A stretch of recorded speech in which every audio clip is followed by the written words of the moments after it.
Сайн байцгаана уу хүн үзэгчдээ. Өнөөдөр манай Defacto нэвтрүүлгийн зочноор Швейцарийн Ньюкателийн их сургуулийн социологийн институтын захирал профессор ноён КРИСТЯН Suter оролцож байна.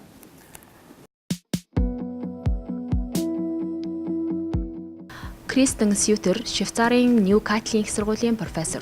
КРИСТЯН Suter нь Цюрихийн их сургуулийг философийн ухааны докторийн зэрэгтэй Вендертийн их сургуулийг тус төгсжээ. Тэрээр Швейцарийн Цюрихийн технологийн их сургуулийн дэд профессор, Цюрих хотод байрладаг Дэлхийн нийгмийн сангийн ерөнхийлөгч зэрэг албан тушаалыг хашдаг. Мөн тэрээр холбооны бүгд найрамдах Герман улсын Фридрих Шиллер их сургуулийн зочин профессор, Мексикийн олон улс судлалын төвийн зочин судлаачаар ажилладаг ба 20 гаруй бие даасан болон хамтарсан судалгааны ажлыг хийжээ.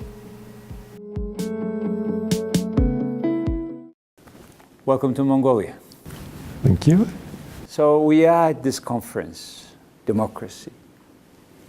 What happened so that it happened here in Mongolia? Please tell us this story. Well, the one important element of the story is the foundation. I'm happy to be the president, which is the World Society Foundation based in Zurich, which is sponsoring international conferences on World Society topic. Well, the name of World Society Foundation is linked to the founder, because it's a foundation. Apart I'm from Switzerland, and Switzerland has a lot of foundations.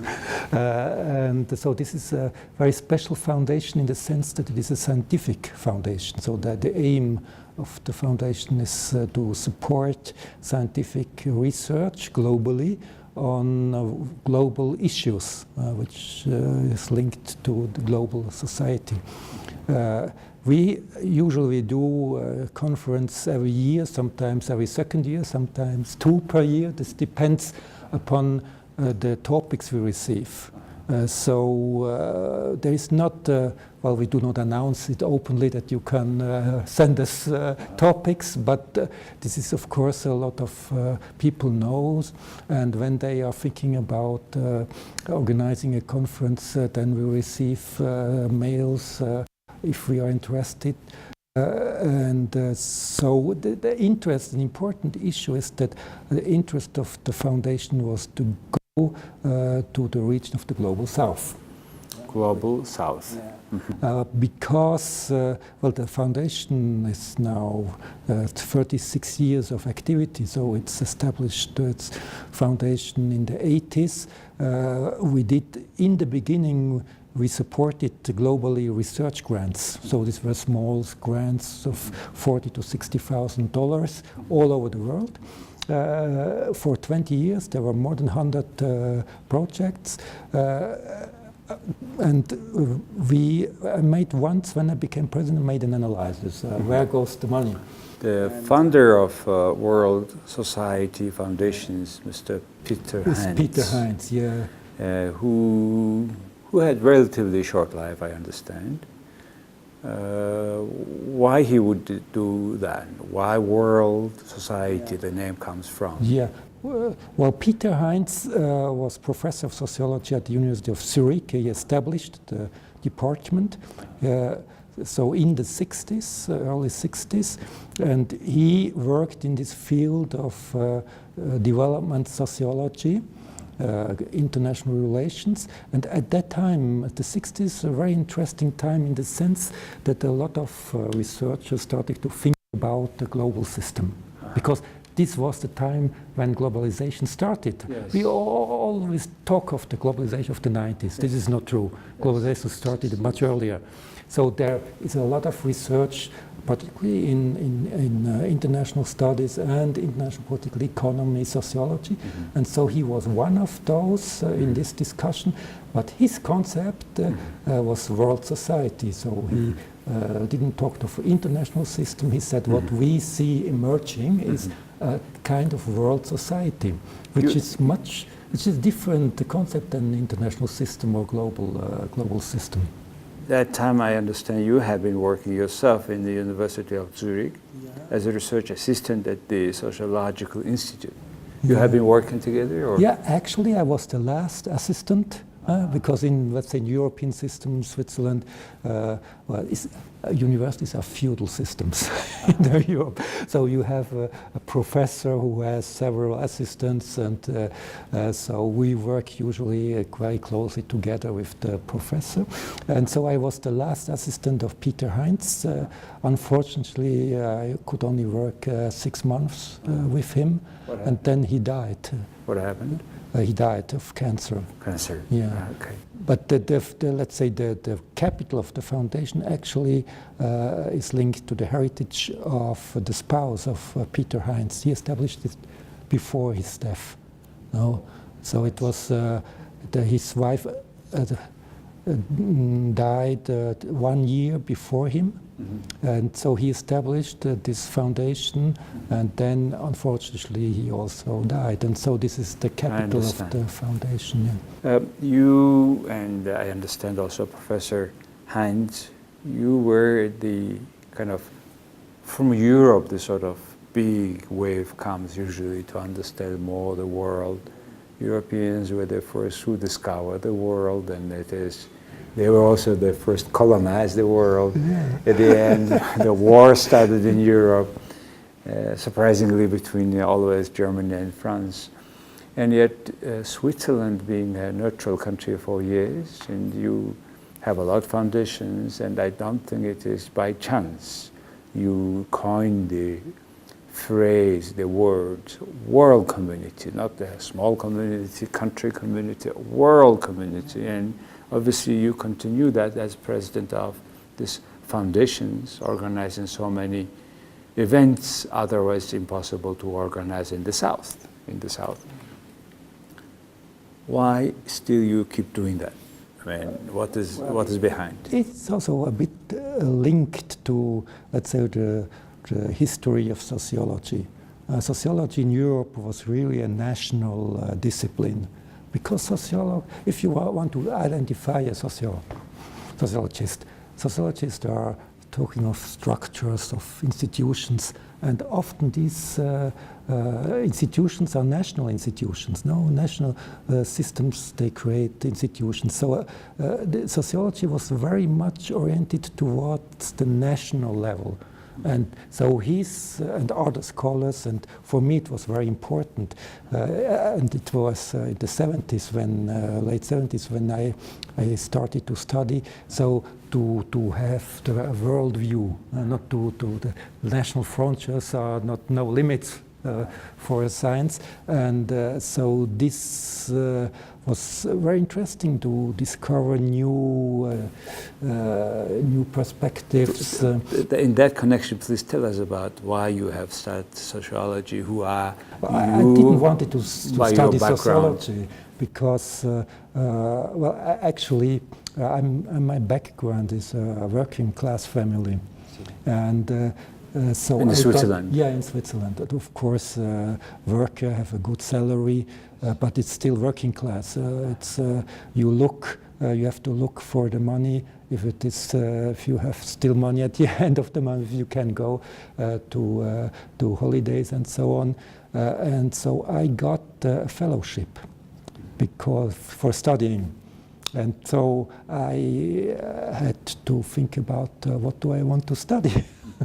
And I actually started with economics. Mm-hmm. And then this was too formalized. Mm-hmm. And so I took some classes, and then I found this very broad perspective. Sociology is very broad, can integrate very different things. And then actually I met Peter Heinz, and this was also very interesting because there are at that time very few students. We were 20. Can you imagine? 20 students. Wow. And so this was the environment where you have direct contact with the professors. They receive you, can enter in their office, and there is always this kind of discussion. So this kind of things that was attractive. Mm-hmm. So but the openness was always a very important thing. Uh-huh. Very interestingly, in 1998, your study about low income, deprivation, and precarious situations of single mothers in Zurich results of longitudinal survey. Why is that, and what was it about? This is another topic of the research I did. Well, I was always interested, maybe also of my background, in issues of poverty and inequality. Also in Switzerland we have these issues, of course.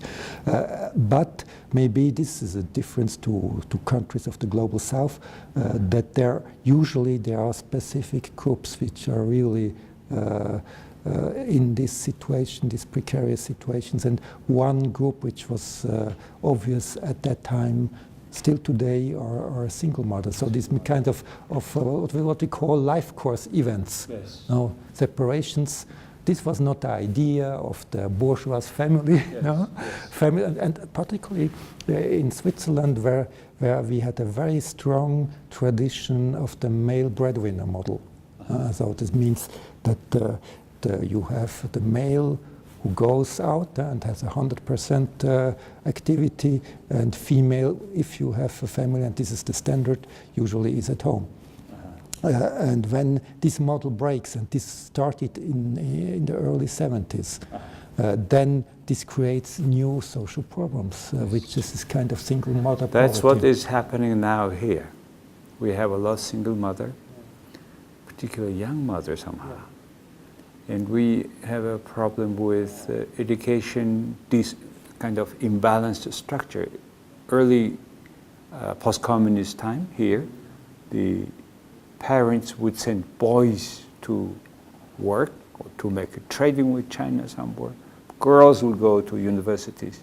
So we have a disbalance of educated, high education, diploma young ladies who are struggling to find husbands, if I would say.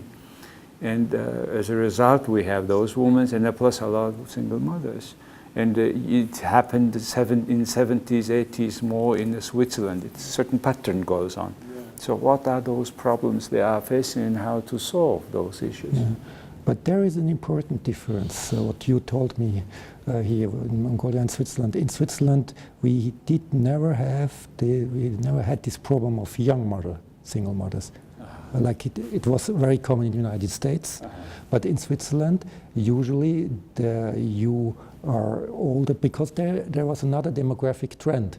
At the same time, that you have less children, so fertility rate goes down, and you have it later in your life. Every year it goes later. The first child is the later age.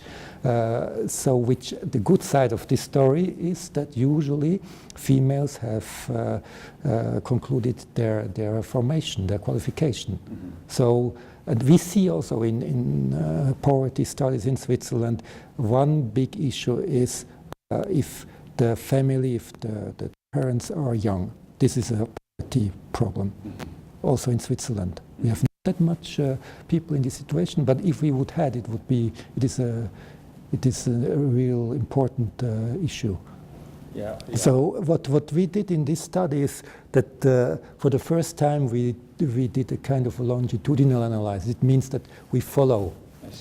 So we did 3 waves of surveys with a sample of about 200 or 300 females to see what happened, what are their problems, what are their necessities, and one issue was that you are less flexible as single mother. Mm-hmm. It means that even if we have a lot, this also might be a different, this is a difference to Mongolia, but it was very astonishing that they have usually a good qualification. Mm-hmm. It's not the problem that they have no qualification. That means they have a job also. In principle, they have a job, but their problem is that they are not flexible enough. They can't move, they can't commute for 1 hour, for instance. Because small child. Yeah, and they can't move to another place because of the child. So this was one important thing. In this connection, you have been doing social report of Switzerland 2008, what is that about, and do you do it now? Yeah, well, the social report is in this domain of social, what we call social reporting, social indicators, and well-being in general of Switzerland. And we started this in 2000, actually. The first social report we published 2000. We published this report every 4 years. And the idea, and Switzerland is not the only country, a lot of countries have this kind of social reporting, which means it's a kind of studies, a systematic continuous studies on social change and the evolution of social problems. And so we do it every 4 years. Usually, sometimes we keep the same indicators. It's based on data. We do not collect new data. We just look what data are available. Then we collect it, and we try to construct meaningful indicators. And then we show this in a kind of a book which should be for a broad public. It's not just for the scientific public. It's more a product to the population at large, with the idea of a kind of enlightening. No? You should give the people also the information on your society. And so this is the idea of this social report. We publish it in German, in French, and in English. Very striking, good idea. Because instead of making a rumor or any kind of unscientific talk, you have certain research, be it okay. Yeah. But it is also another important aim of us when we started this enterprise was that these researchers, which are often in their academic field, and they discuss on very specific problems, no, which they are not of that much interest maybe for a broader public, but it's still important to do systematically, to show that what research does is of benefit, is of interest for a larger public, because we are financed by taxes, by the population, so they give us something, we have to give them also something. And what we give them is expertise, but we do not give it just to the political party or the political decision makers, to the stakeholders. We want to give it to the society at large. So the society then sees the realistic picture of their today's living standard, their requirements, demands, supplies. Very interesting. This social report, is there any other case in other countries? Yeah, there are. You have, for instance, in Germany, you have the Daten report, which is published by the Statistical Office. In the Netherlands, you have the Social and Cultural Planning Office, which is a part of which is linked to the parliament, not to the government, which publish this report. What is very special in Switzerland is that it is a report which is made in the academic field. So usually you have the most reports are made by the statistical offices. Now, the big question is always how closely is the National Statistical Office linked to the government, because it's a government institution. And this is the big advantage of science, that it is independent from the government. So it is an independent view. That's very important to have independent view, because politicians may, make a good color on things. And that brings me to an interesting, I'm curious, because Switzerland being one of the richest countries in the world, highest income per capita, and the problems you face, do you think it is principally different than other societies? Because it's a lot wealth coming, you have really a lot of income to spend. Well, actually, there is a kind of a story of Swiss exceptionalism. When I was young, this was the kind of also what I learned. We are different, and there are several reasons for this difference, but we are not like the others. But actually, Switzerland is not different. It's particularly in the last 30 years, it established a lot of laws as a reaction to the European integration. It took over a lot of laws, and we have become very similar. One argument that Switzerland was different was that it is a kind of liberal, economic liberalism. No, it is, for instance, the labor market is much more liberal in economic sense than in other European countries. We had a very relatively low percentage of the state expenditures, which was linked to the low level of social security. So it was not like Sweden, the Nordic model, with the comprehensive welfare state. Switzerland, because of democracy, actually, developed it in a very long way, one instrument after the other. But today, the state or the government portion is rather is on the European level. So we are not longer different. But of course, there are differences linked to the direct democratic structure of the federalism of Switzerland. But there are institutional differences, as other countries are also institutionally different from other countries. You have been comparing household strategies, prosperity of Romania and Switzerland. Why? Well, this was a collaborative project with a Romanian team. And this was linked to subsidies of the Swiss government to Romania. So the Swiss government started a research collaboration program with Romania, and which was an open call of all disciplines, not just sociology. It was on all disciplines, and particularly medicine and environmental sciences, but also social sciences. And so we had project collaboration with a Romanian team of sociologists, and we started already, this was a kind of follow-up of these single mother studies, that we started to look at the lower middle class, because what we found was that we also started poverty. One result was that there is not in Switzerland, you do not have like a kind of a poverty class which is always stable in this situation. You have a lot of fluctuations. So they are maybe in a situation of poverty, and next year they are out. And then maybe they are again in again. So this kind of lower middle class, which means that you have not access to social security. Well, we have social security old age program, but let's say when you're in working age, then the lower middle class can't ask the state, the social policy. So they have to find their ways to find in way Romania. out. Yeah, in Romania. Switzerland also. We started first in Switzerland.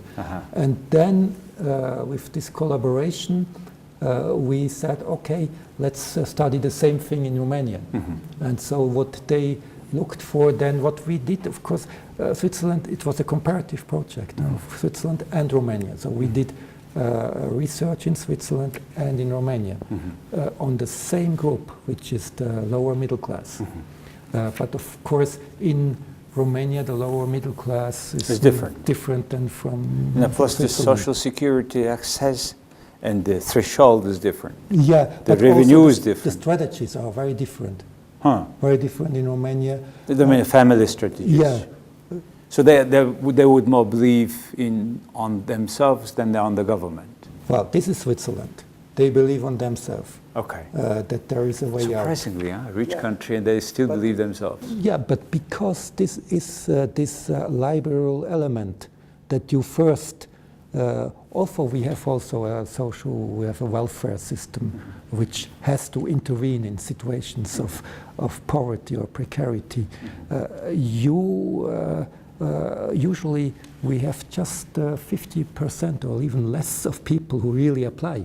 Because you have to apply. If you do not apply, you won't get nothing. But you have only the half who will apply, because the other half thinks it's better to do it on their own. Or what we found are also, for instance, we had a lady which was we did qualitative interviews in this study, and she was in a really precarious situation. But what she said, she was very happy. And what she did is she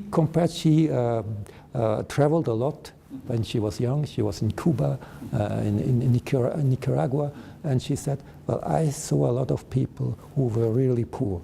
I'm not poor, I'm privileged. So what she did is she compared herself to the situation of a poor person in a poor country. And so this is kind of reframing, no? My last almost question is about current situation in the European Union with European Union, Switzerland, then the issue of immigration. Millions of people want to go to Europe, and some countries are accepting, like Germany, millions of them. And what is your approach to this issue as a professor of sociology?